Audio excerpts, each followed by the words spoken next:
Alrighty, guys. It is 3:30 this Friday, September 19th. And to wrap it up for today, and we got a pop going. We got a 2 o'clock hour pop. Now, I've been watching this this little run up here to the initial balance high. I've been bouncing up against building value. I've been thinking about a short trade, but I just can't. This quadruple witching thing just had me tweaked backwards. I'm just okay. I'm not doing it. But if you try a short trade here, you will just be stuck right now. That did not work out. So that's usually pretty unusual that you get a rally like this going into the close on a Friday. Well, we'll take it, but man, that's something. So options explorations, we were thinking range bound trading day. So far, it's been a pretty sloppy day, range bound. We had one FU type rally that was at this, as I said, after this slop in the morning, after the London close, this move to the upside. That's one of these FU type rallies. They kept you all caught on the short side of the move, and then they just non-stop straight up to the initial balance high. This you can't hold on to a position in this. So if you try to get short on the way up here, no matter where you try to get short, you get caught, you get run over, and you get on the wrong side of it. So that was that one gnarly thing. Since then, they have been slopping around. They're just flopping around at the high, and now finally we're getting a move late in the session. Now let's see if they can hold on to this going into that last half hour. But it is pretty good. So we'll start this from the long side of the market, and we're gonna assume that we're gonna hold this level, at least this area, the 67.15 to 20. So as long as it closes above that area, I'm going to be on the long side of this and uh, look for a move to the upside going into the overnight Sunday, Monday. If they close below it, I'm just back range bound. So that's kind of the dynamic I'm looking at. I have not taken any trades today. I was after this big rotation up here, you get almost caught in a thinking about the potential short up here, but as I said, this quadruple witching thing is just notoriously difficult. I mean, usually you would have seen a at least a short retracement trade here, but that's been absolutely nothing here to lean against. So the ES has been an interesting one. So far, the market wants to trade higher. That's kind of the net result here. So if you're looking at the bigger picture, we are extending to the upside. We are still in the move out of the middle to the upside, and we should trade it as such. So trade from the long side of the market going into the overnight Sunday, Monday, and see how this whole thing shakes out. If they close below that area, the that ledge right now, the 67.12 to 15, maybe 20s, the support area. If they close below that, I would just go back range bound at that point. So that's the ES. Surprisingly strong market, I have to say, mid-September like this.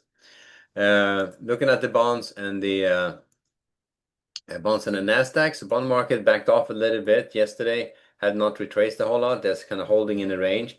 Technically, we're in a spot where they're done here testing that lower edge I was showing you on the capital flows. If you look at the right where they are, they're down here at that lower edge. They probed it, they traded back up. I'm thinking they're going to take it right back down here to the 114s. That's my kind of thinking. So I would start off the overnight looking for early weakness. If they hold this support area at the 1608 on the 16s, uh, could be a nice long opportunity there. But as I said, those two are the last ones. Below that one, just stay on the short side and see look for a run down to the 114s. On the Nasdaq, we also own a pretty good spot. That taking this higher, extending, still in the move out of the middle to the upside on the Nasdaq. So pretty freaking strong market there. And you can see some of these. I mean, look at some of these modular nuclear stocks like Oklo and NuScale. They're all up 25% today. 25% in one day on those stocks. So that is pretty. The AI trade, the quantum computing stocks are way up. So there's money flowing into the market. So if this is an indication that there's some of those trillions of dollars coming off the sidelines chasing the market now, it could bode for a pretty good move to the upside. So trade it from the long side of the market. If the Nasdaq trades below that the 820 level, that nice ledge, I would go back range bound.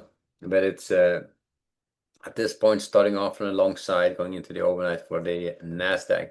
You can see here, I like to trade the Nasdaq. I have not taken a trade today.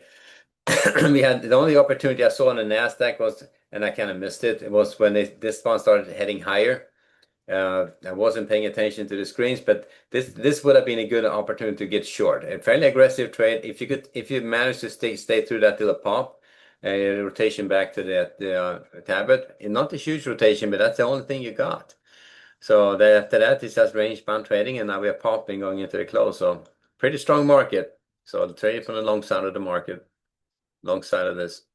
Finally, oil and gold. Gold popping, trading higher. Nice move to the upside, holding on to their gains. So that's again, gold trading higher like that is concerning. They took out resistance now, this volume edge at the 36.85 and then the 37.05s. So both these edges came out and they're holding above it. So stay on the long side on gold. I would be looking at buying against those single prints and against the 3700s for rotations up. And then let's see how far they can take it. So gold, definitely stay on the long side of that. Definitely traded outside their range today. They're not extending yet, but I mean they're definitely on a spot where they can take this higher. So that's gold. And then oil, not going much anyway. They just kind of settled in here. They're a little bit to the downside. So if anything, I would look for early weakness going into the overnight. But oil has been a pretty tricky market to trade. I have not tried to trade that one or gold today, so none of the trades are there. Actually, I haven't placed a single trade today. I was close on the Nasdaq for a bit, but this just kind of missed the entry and didn't want to chase it.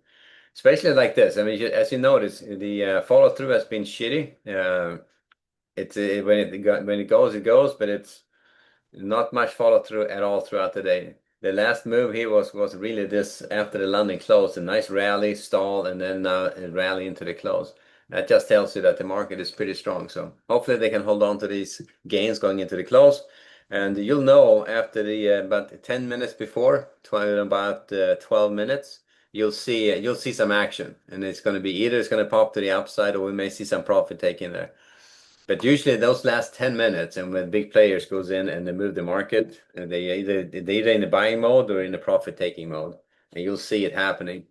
So, but at this point, we're going to start up from the long side of the market. Overall, AI stocks, modular nuclear stocks are way up.